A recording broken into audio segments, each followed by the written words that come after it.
background mode. They can be run in the background mode. So immediately when you are typing any command on the command prompt, followed by an ampersand symbol, that job runs in the background mode. The job runs in the background mode. All the other commands, when the prompt is immediately returned to the user, all the jobs which are running otherwise they are known to be the foreground processes. So होता क्या है, आपने अगर कोई भी अपनी job run करी है उस टाइम पे बैकग्राउंड, जैसे आपने कोई भी फॉर एग्जांपल एक बड़ी सी फाइल को सॉर्टिंग के लिए command the, sort abc.txt file. Let's say it's a very huge file, very huge file, and it is going to take some time in sorting. In the meantime, I want to run some more important tasks. So what I can do is sort abc.txt ampersand. So what this ampersand is telling to the shell and the operating system, the shell interpreter will tell this thing to the operating system that the user wants to run this job in the background, and immediately the prompt is returned to the user saying now the prompt is available, or the operating system is available for important foreground processes. User can run other foreground processes, and in between the CPU switching takes place from the foreground process to the background process. जब भी CPU खाली होगा तो वो background process के लिए चला जाएगा. And when the reads, it returns a message to the prompt कि ये वाली process with this particular process ID has been completed. Internally, the way you are given along with your names, internally college में आपको एक roll number assign होता है. हर बच्चा अपने उस यूनिक रोल नंबर से आइडेंटिफाई किया जाता है. Similarly, within the system, each process is identified by a unique process ID. Her process internally उस unique process ID से आइडेंटिफाई की जाती है. So जब भी एक प्रोसेस को बैकग्राउंड पे दिया जाता है तो प्रॉम्प्ट पे रिटर्न होता है कि लेट्स से सॉर्ट वाली जो प्रोसेस जो थी उसका जो ये प्रोसेस आईडी था वो लेट्स से 9876 था, और जब उस प्रोसेस का काम खत्म हो जाता है तो भी प्रॉम्प्ट होता है कि सॉर्ट वाला जो प्रोसेस जिसका प्रोसेस आईडी 9876 था वो प्रोसेस जो है वो कंप्लीट हो गई है. So this is the way, जबकि ये सारी जो फंक्शनैलिटी है हमें डॉस में नहीं मिलती. सो दिस इज द वे कि यूनिक्स जो है वो आपको मल्टीटास्किंग की कैपेबिलिटी प्रोवाइड करवाता है, जबकि उसके अंदर डॉस के अंदर मल्टीटास्किंग जो है वो नहीं होती है. ठीक है, good Pallavi, good explanation.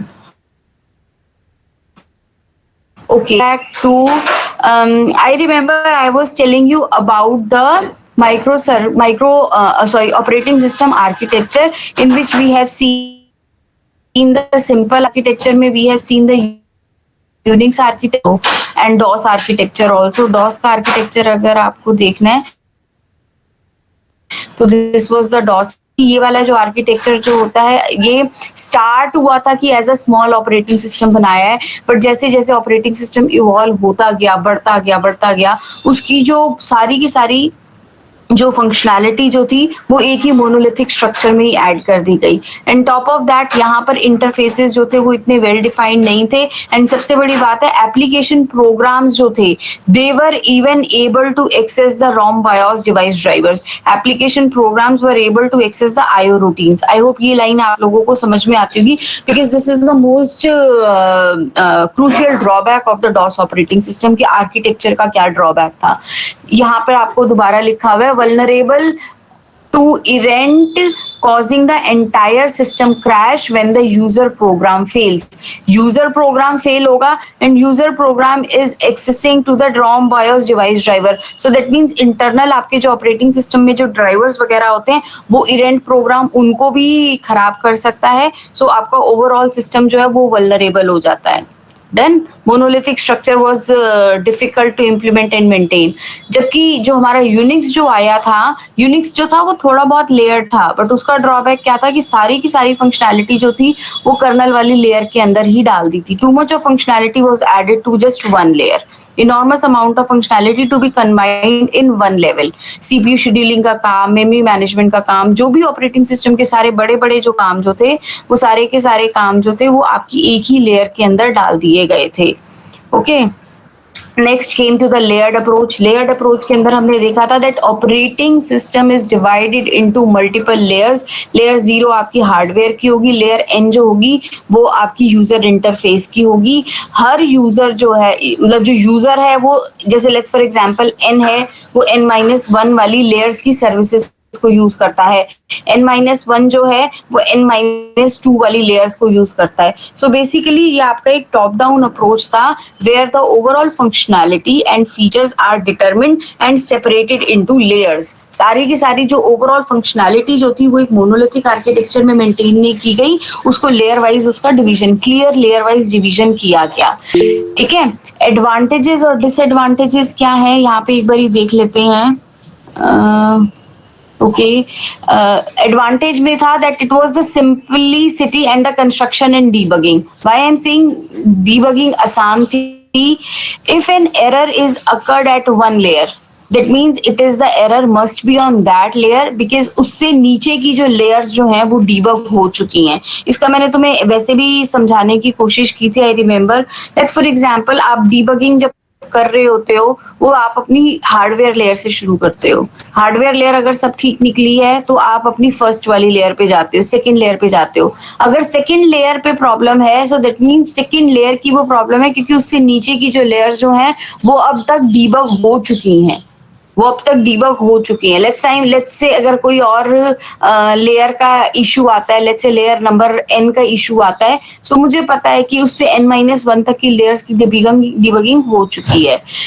Problems कहाँ पे आती है, डिफिकल्टी कहाँ पर आती है? दो मेजर प्रॉब्लम्स होती हैं। The first problem is appropriate defining of layers. Her layer में क्या फंक्शनैलिटी को डाला जाएगा, so it needs a careful planning. It needs a careful planning. क्या चीज, क्या फंक्शनैलिटी किस लेयर में ऐड की जाएगी, because always the top layer is getting the services from the below layers. Top layer is getting the services from the below layers, so a careful planning needs to be done. This approach is less efficient. This is second major drawback. ध्यान रखना इन दोनों major important drawbacks को। दूसरी ये होती है कि every time the request is passed from layer n to n-1 to n-2 to n-3 to 3 to 2 to 1 to 0. So this type of layered division becomes too hectic and latency proved because every time the parameters are passed from one layer to another layer, so it adds a lot of overhead and the system call takes a long time to execute in comparison to a non-layered system. यहाँ तक हम लोग देख चुके थे और मैंने आपको एग्जाम्पल भी दिया था कि विंडोज ऑपरेटिंग सिस्टम जो बनाया गया था, जो कि मैंने आपको बताया था that was a big failure from Microsoft company, so that was based upon the layered architecture. वो सिस्टम इतना स्लो था, उसको बूटिंग में टाइम लगता था, उसको शटडाउन में टाइम लगता था, तो वो सारी प्रॉब्लम्स की वजह से वो इतना सक्सेसफुल वेंचर नहीं रहा था। Next, the third type of micro kernel system architecture, the operating system design architecture is the micro kernel architecture.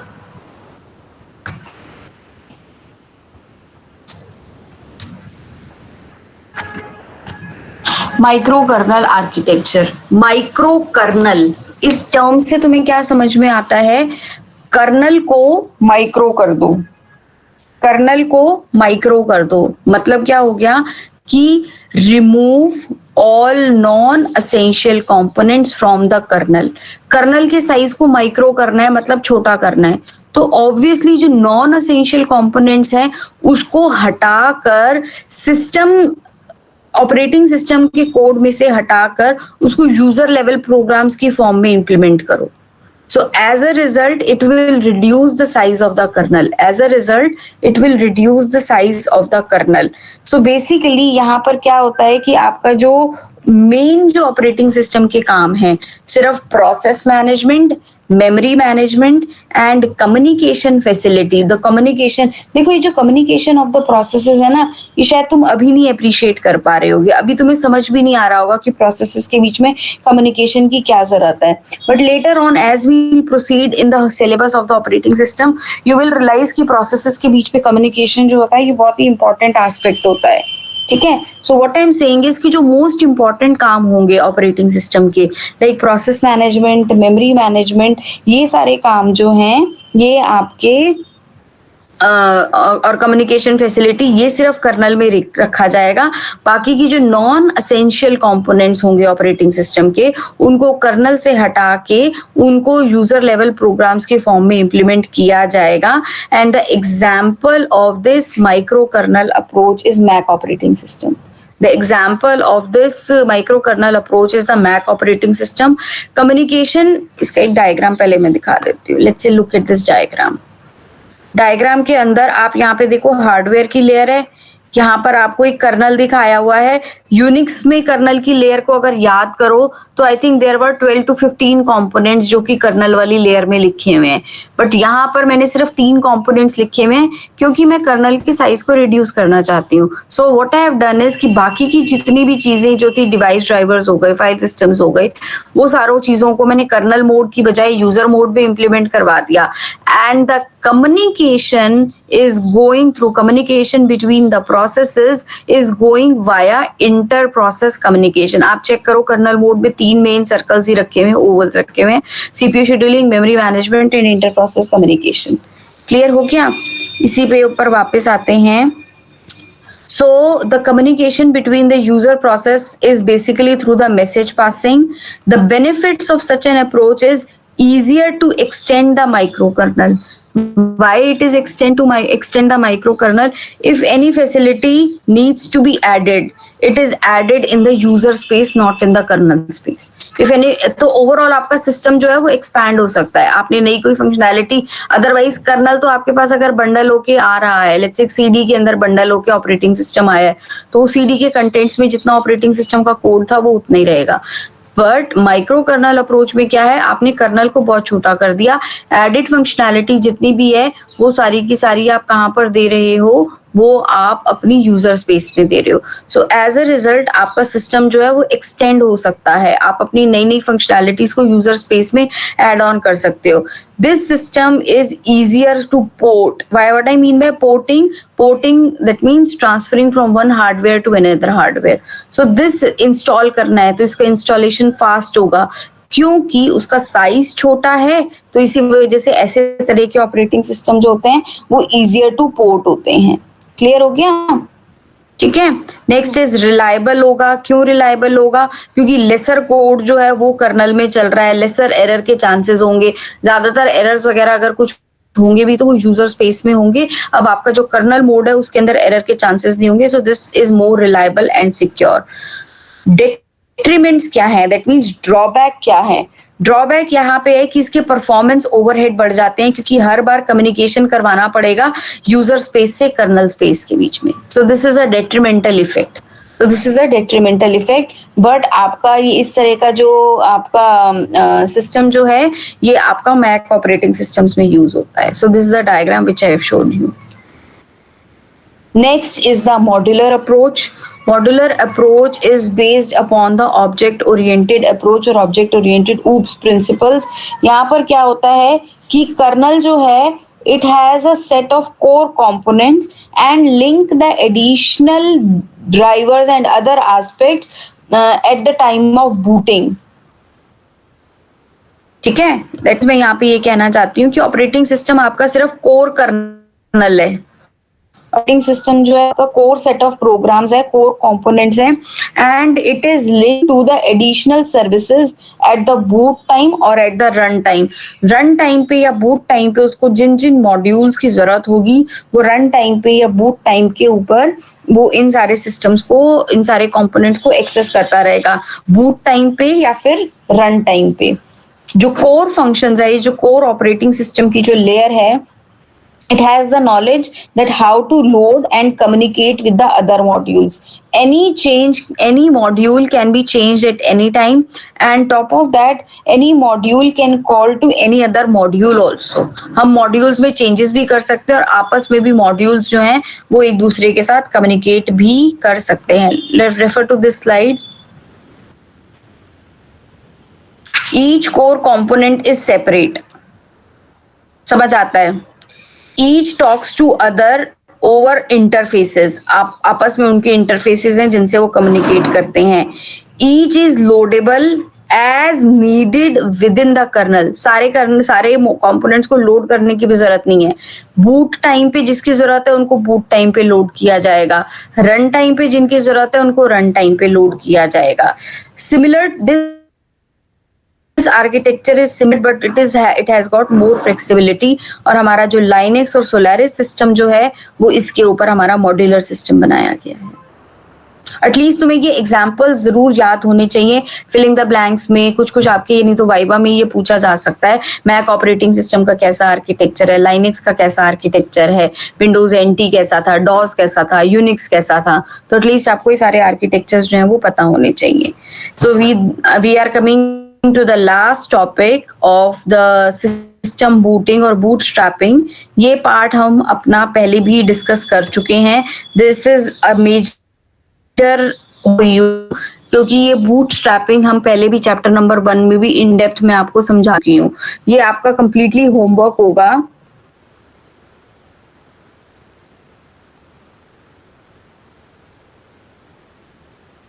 Pallavi मुझे लाएगी कि फॉर द एंड छोटे 2-3 डायग्राम्स तो मैं अच्छे दिखाना चाहती हूँ और सोर्स से मैंने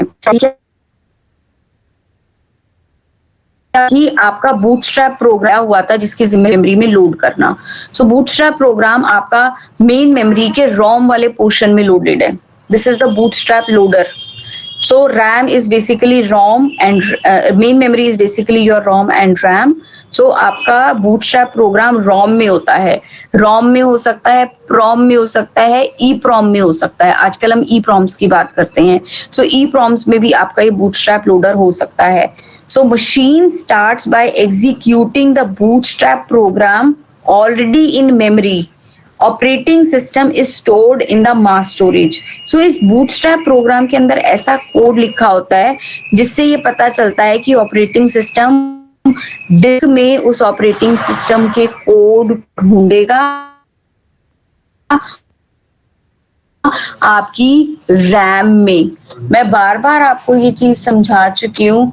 Anything that needs to be executed should be there in RAM.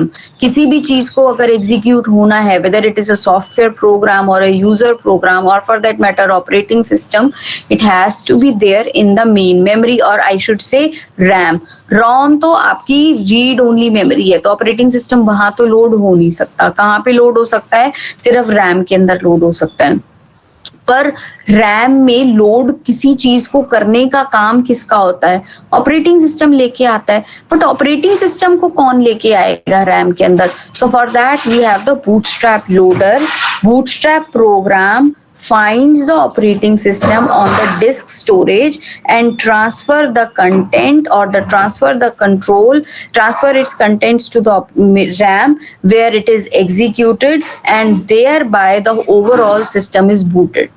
This is another diagram. इस डायग्राम को भी ध्यान से देखो और मुझे बताओ समझ आया है या नहीं आया। एक एरो एडिशनल है, वो एरो दिखाना था इसीलिए मैंने इस diagram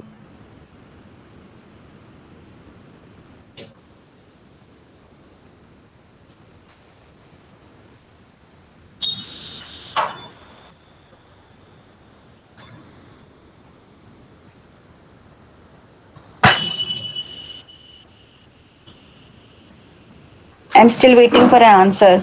When you are done, if you are through with the diagram, then please let me know so that I can proceed for chapter number 3. Is it okay? Yes, ma'am. Okay, yes, ma'am.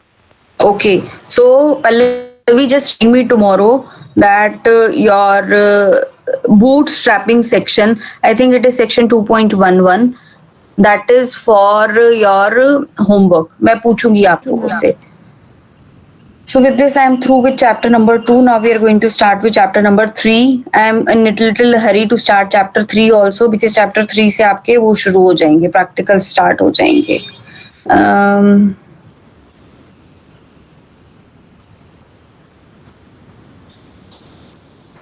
Do you want me to share chapter 2 PPT also?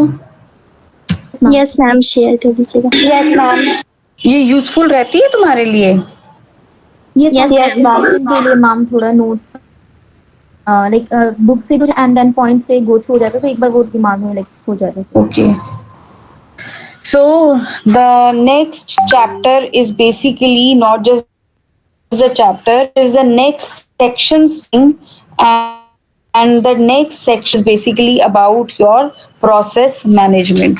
ये जो आपका जो पूरा third, fourth, fifth, sixth, seventh chapter है, जो 5 chapters हैं, ये आपके आते हैं प्रोसेस मैनेजमेंट के यूनिट के अंदर. ठीक है. सो इसके अंदर हम सबसे पहला अपना चैप्टर इंक्लूड कर रहे हैं, that is all about processes. So जब मैं प्रोसेसेस की बात करती हूँ तो मेरे सिस्टम में दोनों तरह की प्रोसेसेस होती हैं.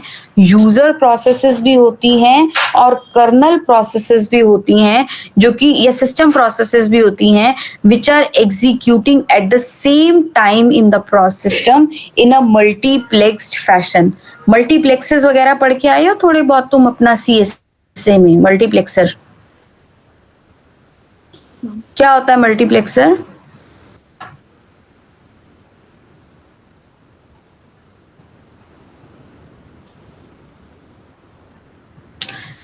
there are multiple processes, user processes also, system processes also. So it is the responsibility of the operating system to execute both of them so as to keep all the resources occupied. Thus this way operating system yields more overall resource utilization and productivity for the system. सो जितनी भी तरह की processes होती हैं, operating system सारे तरह की processes को एग्जीक्यूट करवाता है. सो आपका system consist of a collection of processes. System में आपकी कलेक्शन ऑफ प्रोसेसेस होती हैं. They can be operating system processes जो कि सिस्टम का कोड एग्जीक्यूट करती हैं, या फिर आपकी यूजर की प्रोसेसेस होती हैं. और रन टाइम पे जब भी हमारा कोई प्रोसेस एग्जीक्यूट हो रहा होता है तो उसको बहुत सारे रिसोर्सेज की जरूरत होती है. सो दैट मीन्स उसको CPU की जरूरत होती है, उसको मेमोरी की जरूरत है, उसको फाइल्स की जरूरत है, उसको इनपुट आउटपुट डिवाइसेस की जरूरत है. प्रोसेसेस को रिसोर्सेज देने का काम जो होता है ये ऑपरेटिंग सिस्टम का होता है. और रिसोर्सेज या तो जब प्रोसेस क्रिएट होती है, कुछ रिसोर्सेज तो तभी दे दिए जाते हैं, और कुछ रिसोर्सेज रन टाइम पे जब कोई प्रोसेस एग्जीक्यूट हो रही होती है तब दिए जाते हैं. इस लाइन को बहुत ध्यान से अपने दिमाग में बिठा लो. कुछ रिसोर्सेज तो प्रोसेस के क्रिएशन के टाइम पे दिए जाते हैं, और कुछ रिसोर्सेज जब कोई प्रोसेस एग्जीक्यूट हो रही होती है तब दिए जाते हैं. सो बेसिकली जब मैं प्रोसेस मैनेजमेंट की बात करती हूँ तो ये 4 इंपॉर्टेंट काम हैं जो कि आपकी एक प्रोसेस आपका ऑपरेटिंग सिस्टम करता है. दीज आर 4 इंपॉर्टेंट टास्क जो कि ऑपरेटिंग सिस्टम आपका प्रोसेस मैनेजमेंट के नाम पे करता है, जिसको हम एक एक अलग अलग चैप्टर्स में देखेंगे. Creation and deletion of both the user and system programs, this is chapter number 3. Scheduling of processes, that is again chapter number 3. Provision of synchronization and communication, this is chapter number 5 and 6. And deadlock handling is chapter number 7. So ये हम आगे आने वाले subsequent chapters के काम हैं जो हम देखेंगे. प्रोसेसेस को क्रिएट करना, प्रोसेसेस को डिलीट करना, प्रोसेसेस के बीच में सिंक्रोनाइजेशन करना, प्रोसेसेस की शेड्यूलिंग करवाना, और प्रोसेसेस के बीच में अगर डेडलॉक हो गया है, डेडलॉक अभी मैं नहीं बताना चाहती because that is whole chapter number 7. अगर प्रोसेसेस के बीच में डेडलॉक हो रहा है तो ये डिसाइड करवाना, उनके बीच में ये कंट्रोल मैनेज करवाना कि किस प्रोसेस को रिसोर्सेज दिए जाएंगे और किस प्रोसेस से रिसोर्सेज ले लिए जाएंगे. So what I mean bye a process, process से मेरा क्या मतलब है? In execution. Process is a program in execution. What is the difference between a process and a program? Process is an active entity, whereas the program is a passive entity. Program is nothing. Program is just a code. It is the instruction. Instruction कुछ भी passive entity है. Programme अगर disc पे पड़ा हुआ है तो वो सिंपल एक प्रोग्राम कहलाएगा. The moment that program is the icon of that particular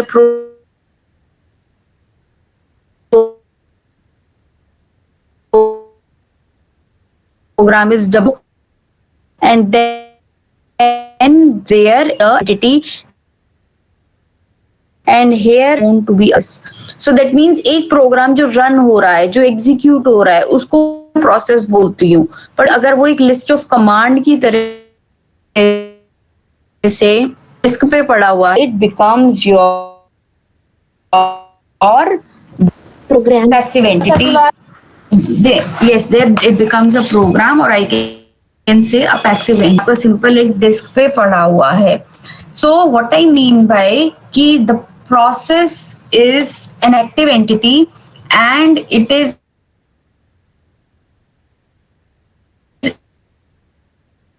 association content. इन चीजों को मैं समझाने की कोशिश करती हूँ.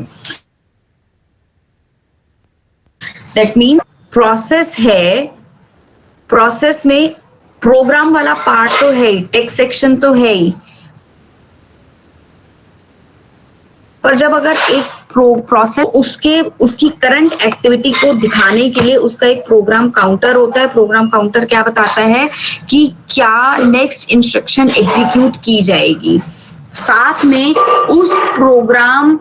उस प्रोसेस से रिलेटेड आपके पास एक स्टैक होता है और उस स्टैक के अंदर उसके रजिस्टर्स की वैल्यू होती है.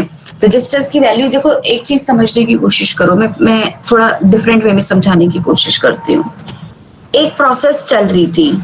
जब वो प्रोसेस चल रही थी तो जितने भी रजिस्टर्स थे, सीपीयू रजिस्टर्स, उसके अंदर उस प्रोसेस से स्पेसिफिक वैल्यूज थी. जैसे प्रोसेस ए चल रही थी, प्रोसेस ए की इंस्ट्रक्शन नंबर 108 चल रही थी, तो इंस्ट्रक्शन रजिस्टर के अंदर 108 वाली इंस्ट्रक्शन होगी. नेक्स्ट इंस्ट्रक्शन 110 होनी थी, तो प्रोग्राम काउंटर के अंदर 110 लिखा हुआ था. और program address registers, program buffer registers में जो भी उसके वेरिएबल्स थे, A B C D E F, उन सबकी वैल्यूज चल रही थी.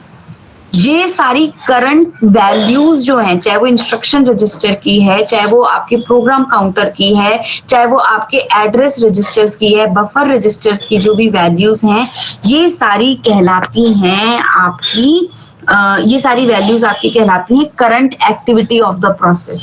सो आपके जो प्रोसेसर के जो रजिस्टर्स के अंदर जो वैल्यूज चल रही हैं, they all are pertaining to that particular process A. ठीक है.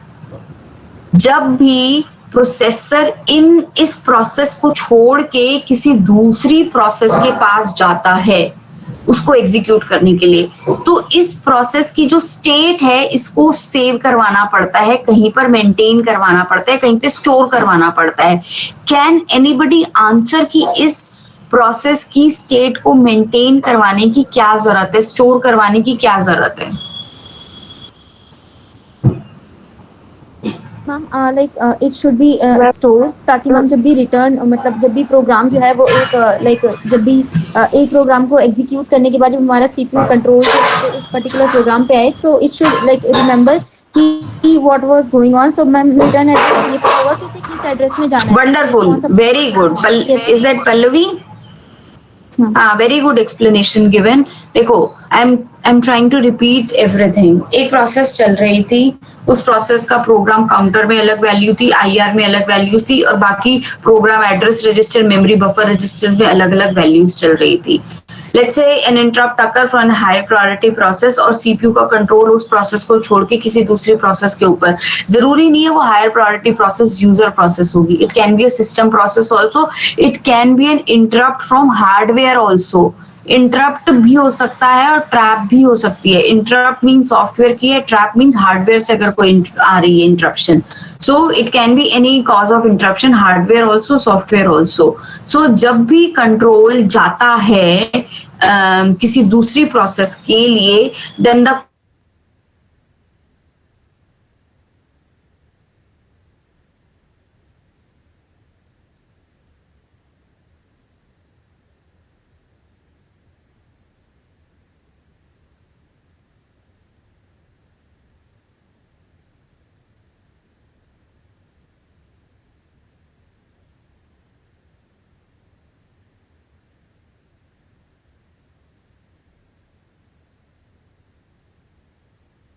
हीप होगी, हीप के अंदर उसको जो डायनेमिकली एलोकेटेड जो भी आपको दिया होगा, that means A process is a active entity जिसके पास टेक्स्ट सेक्शन के साथ साथ उसके पास एक प्रोग्राम काउंटर होता है, कंटेंट ऑफ प्रोसेस रजिस्टर्स होते हैं और एक स्टैक वो पूरा का पूरा मेंटेन करता है। देन ओके, जबकि program program is a passive entity which is just stored on the disk, it is an executable file. तो उसको मैं प्रोसेस ही है।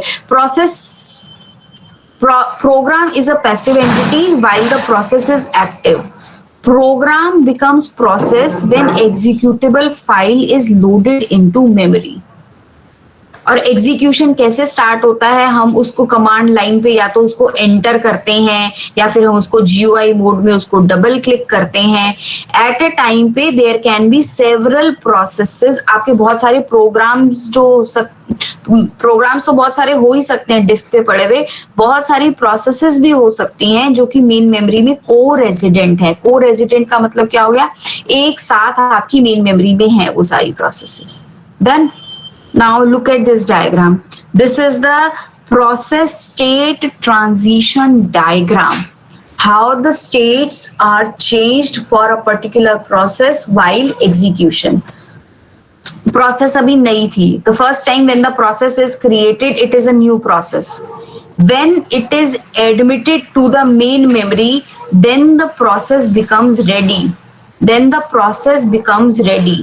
Ready का मतलब क्या है कि वो प्रोसेस अब मेन मेमोरी में आ चुकी है, डबल क्लिक करा था यूजर ने उसको, वो मेन मेमोरी में तो आ गई है, बट अभी तक सीपीयू ने उसका एग्जीक्यूशन स्टार्ट नहीं किया। Another explanation could be ready के अंदर वो सारी प्रोसेसेस हैं जिनको मेमोरी तो मिल गई है बट अभी तक सीपीयू नहीं मिला। जब एक प्रोसेस को सीपीयू मिल जाता है तो वो प्रोसेस डिस्पैच होके रनिंग स्टेट में चली जाती है। At a time पे there can be many processes in the ready state, but there is only one process in the running state. क्योंकि CPU at a time पे किसी एक ही प्रोसेस को एग्जीक्यूट कर सकता है। CPU उस प्रोसेस को एग्जीक्यूट कर रहा था, मान लो उस प्रोसेस को किसी IO की जरूरत है, इनपुट आउटपुट की जरूरत है, या वो किसी इवेंट का वेट कर रही है। शायद इवेंट वेट भी अभी समझ में नहीं आएगा, प्रोबेबली आपको 2 या 3 क्लासेस तक इवेंट्स भी समझ आनी शुरू होंगी। अगर वो किसी इवेंट का वेट कर रहा है then the CPU will leave that process in the waiting queue and will take another process from the ready queue. और उस प्रोसेस को एग्जीक्यूट करना शुरू करेगा और उसको भी लेट्स से अगर किसी इनपुट आउटपुट की या वेटिंग की जरूरत थी तो वो वेट लिस्ट में चला जाएगा। When the suspended condition is over, अगर किसी सिग्नल का वो वेट कर रही थी प्रोसेस या किसी इनपुट आउटपुट का वेट कर रही थी, तो जब उसको वो सिग्नल या इनपुट आउटपुट मिल जाएगा, then the process is again coming to the ready queue. Ready queue means उसके पास सारे रिसोर्सेज हैं एक्सेप्ट द सीपीयू। अगर उसको किसी और रिसोर्स की जरूरत है तो वो वेट में रहेगा, और अगर उसके पास सारे रिसोर्सेज और उसको सीपीयू भी मिल गया है तो वो रनिंग स्टेट में चला जाएगा। There can be a situation कि प्रोसेस के पास सारे रिसोर्सेज थे, उसके पास आईओ भी था, उसको किसी सिग्नल की भी जरूरत नहीं थी और वो प्रोसेस रन हो रही थी, बट लेट्स फॉर एग्जांपल उसको जो टाइम एलोकेट किया हुआ था, वो टाइम एलोकेटेड जो था वो खत्म हो गया। उस प्रोसेस को 2 सेकंड का टाइम दिया हुआ था और वो 2 सेकंड का टाइम जो था वो खत्म हो गया। दैट मीन्स सिर्फ कौन सा रिसोर्स मिस हो रहा है अब उस प्रोसेस से, सीपीयू उसको 2 सेकंड के लिए दिया गया था and now the CPU is needs to be shifted to some other process. So उस सिचुएशन में then there is an arrow जहां पर वो प्रोसेस सीधा रेडी से रनिंग में जा रही है। That means the only resource which is lacking is CPU. If some other resource is lacking, then the operating system will move the process from the running state. But if only the CPU is missing, then the process is shifting from the running state to the ready queue. And once the termination of that process takes place, then it is transferred to the terminated state. So basically these are 5 states जहां पर processes के बीच में transition होता है, clear हो गया? यहाँ पे एक बार फटाफट से इन चारों पांचों पॉइंट्स को पढ़ लेते हैं। New means a process is just created, process अभी अभी जस्ट एक क्रिएट हुई है। Running means the instructions are be ready में आते हैं पहले।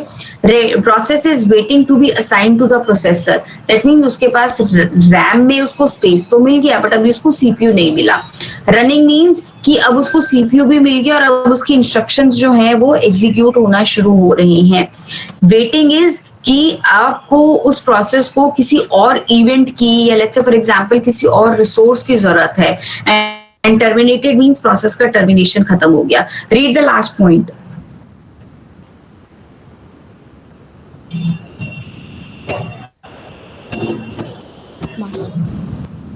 ठीक है? Yes, yes, ma'am. ओके, सो ये बात मुझे समझ में आती है, कि एक प्रोसेस जब चल रही होती है और लेट्स से किसी रीजन से सीपीयू का कंट्रोल उस प्रोसेस को छोड़ता है, तो उस प्रोसेस की स्टेट को मुझे संभाल के रखना पड़ता है ताकि जैसे ही कंट्रोल उस प्रोसेस के ऊपर वापस आए तो उसी इंस्ट्रक्शन ऑनवर्ड्स एग्जीक्यूशन हो। हमेशा इंस्ट्रक्शन नंबर 1 से थोड़ी एग्जीक्यूशन होगा, इंस्ट्रक्शन जहां पे कंट्रोल सीपीयू ने छोड़ा था उसके ऑनवर्ड्स एग्जीक्यूशन जो है वो स्टार्ट होगा। So in order to maintain the state of a process from which the control is losing, her process के साथ एक पीसीबी एसोसिएटेड होता है। PCB maintains the run. PCB is nothing, it is the runtime data structure for a process. PCB is also known as process control block, or it is known as task control block. It is the runtime data structure for a process and it maintains the information associated with each process. ये कुछ नहीं है, आपने let's say link list पढ़ी होंगी या structure पढ़े हुए? स्ट्रक्चर शायद नहीं पढ़े होंगे, स्ट्रक्चर सी का कंसेप्ट है। स्ट्रक्चर तो नहीं पढ़े हुए? कोई नहीं, लिंक लिस्ट में एक नोड होती है, नोड के अंदर नोड में अभी तक आप क्या मेंटेन करते थे? एक उसका आइटम की वैल्यू और एक पॉइंटर, यही मेंटेन करते थे, आइटम और एक वैल्यू। बट अब मैं ये बोल रही हूँ कि it is just like a link list node and instead of one item it is having so many variable values. ठीक है? सो बेसिकली ऑपरेटिंग सिस्टम हर प्रोसेस के साथ एक पीसीबी को मेंटेन करता है और उस पीसीबी के अंदर उसका रन टाइम का स्टेटस मेंटेन होता है। वो प्रोसेस की क्या स्टेट चल रही है, ध्यान से देखते जाना, उस प्रोसेस का क्या स्टेट चल रहा है, उसका प्रोग्राम काउंटर अभी कौन सी लोकेशन पे चल रहा है, कौन सी नेक्स्ट आपकी इंस्ट्रक्शन जो है वो एग्जीक्यूट की जाएगी, सीपीयू के रजिस्टर्स की वैल्यू क्या क्या चल रही है। सीपीयू के रजिस्टर्स की वैल्यू में क्या हो जाएगा कि लेट्स से एक इंस्ट्रक्शन चल रही थी C is equal to A plus B, तो A में क्या वैल्यू थी, B में क्या वैल्यू थी और A और B को प्लस करने के बाद वैल्यू C की क्या आ गई थी, ये वाली वैल्यूज जो है वो आपके मेंटेन की जाती हैं। या फिर ऐसा समझने की कोशिश करो कि जब एक प्रोसेस चल रही थी, इंटरप्शन हुआ, उस टाइम पे जो प्रोसेस की जो भी स्टेट थी उसको कॉपी पेस्ट करके कहाँ पे रख लिया जाएगा? उसको कॉपी पेस्ट करके उस प्रोसेस के पीसीबी पे मेंटेन किया जाएगा। नेक्स्ट टाइम ऑनवर्ड्स जब वो प्रोसेस दोबारा एग्जीक्यूशन के लिए एक्टिव होती है तो इसी पीसीबी से कंटेंट्स को रीलोड किया जाएगा। इसी पीसीबी के कंटेंट्स को रीलोड करके चेक किया जाएगा कि कितना एग्जीक्यूशन हो चुका था, वेरिएबल्स की वैल्यू क्या चल रही थी, ए की क्या वैल्यू चल रही थी, बी सी डी जो भी वेरिएबल्स चल रहे थे, जो भी सिस्टम की स्टेट चल रही थी वो सारी की सारी स्टेट जो है वो रीलोड कर ली जाएगी। अपार्ट फ्रॉम दैट उसकी शेड्यूलिंग इंफॉर्मेशन स्टोर की जाएगी कि कितनी बार उसको सीपीयू मिल चुका है, उस प्रोसेस को कितनी मेमोरी एलोकेट की गई है, आईओ डिवाइसेस कौन कौन से दिए गए हैं, कितनी कितनी देर के लिए डिवाइसेस दिए गए हैं, लिस्ट ऑफ आईओ डिवाइसेस हो गया, कितनी उसने फाइल्स ओपन करी हैं, उस प्रोसेस में भी इंफॉर्मेशन एसोसिएटेड है, वो सारी इंफॉर्मेशन पीसीबी में मेंटेन की जाती है। उस प्रोसेस से जितनी भी इंफॉर्मेशन एसोसिएटेड है वो सारी इंफॉर्मेशन पीसीबी में मेंटेन की जाती है। क्लियर हो गया? Yes, ma'am. Okay, Now this is very important. This is the CPU switch from process to process. इसको मैं अगर थोड़ा बड़ा कर सकती हूँ तो मैं बड़ा करने की कोशिश करूँ.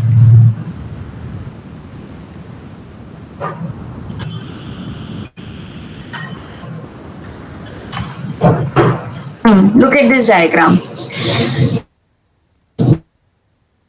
This is a very nice जो तुम्हारी concept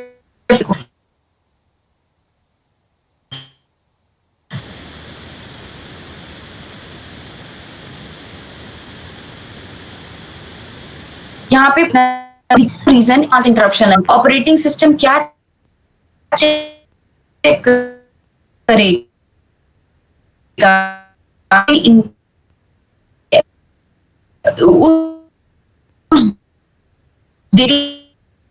सीखने से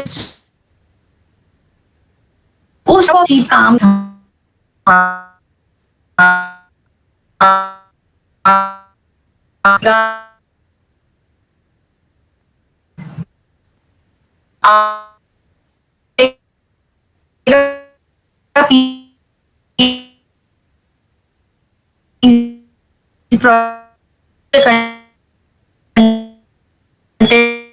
करने एक्सलोड कर पीसीबी 1 के कंटेंट को. मतलब process 1 0 P1 is maintaining PCB 1. सो किसको रीलोड करेगा? Reload the state from PCB 1 और उसके बाद आपका प्रोसेस 1 जो है वो एग्जीक्यूट होना शुरू हो जाएगा. If for some reason process 0 जो था वो उसका लेट्स से अगर किसी आईओ का काम अगर पूरा हो जाता है तो वो दोबारा इंटरप्ट करेगा. ऑपरेटिंग सिस्टम चेक करेगा ओके इंटरप्ट कहाँ से आ रही है. उसको चेक करने से पहले जो पीसीबी 1 के जो कंटेंट्स है पहले वो उनको सेव करेगा. रीजन फॉर द इंटरप्शन देखिए जो था वो लेट्स से प्रोसेस 0 से आ रहा था तो उस कंटेंट्स को मैं रीलोड कर लेता हूँ और उसके बाद मैं एग्जीक्यूशन स्टार्ट कर देता हूँ. Is it Yes, ma'am. ठीक है ठीक है. So this was the context which takes place on क्या हो जब एक प्रोसेस और दूसरी प्रोसेस जो तो हर प्रोसेस के टेक्स्ट को सेव करें.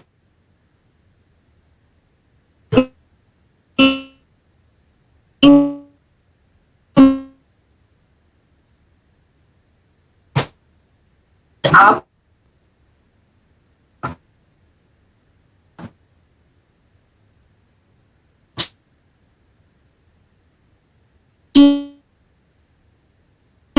एग्जीक्यूटिव तैयारी के अंदर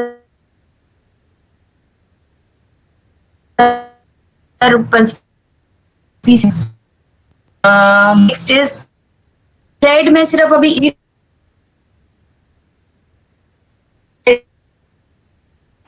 थ्रेड वाला जब हमारा वीडियो का ऑफ कोर्स तभी स्टार्ट करेंगे तभी बताना चाहूंगी.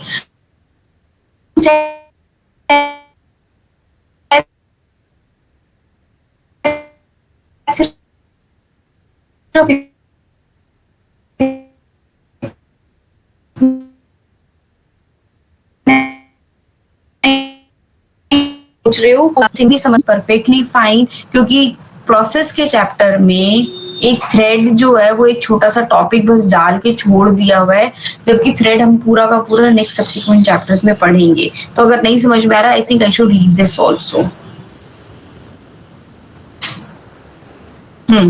सो प्रोसेस शेड्यूलिंग पे आते हैं.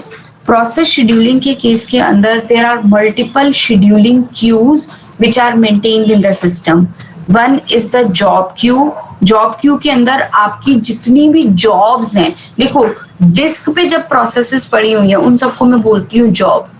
प्रोसेस अगर मेन मेमोरी में आना चाहती है तो वो पहले एक जॉब क्यू में जाएगी. जॉब क्यू से आपकी वो रैम में आ जाएगी. रैम का मतलब क्या हो गया कि वो एक रेडी क्यू में आ जाएगी.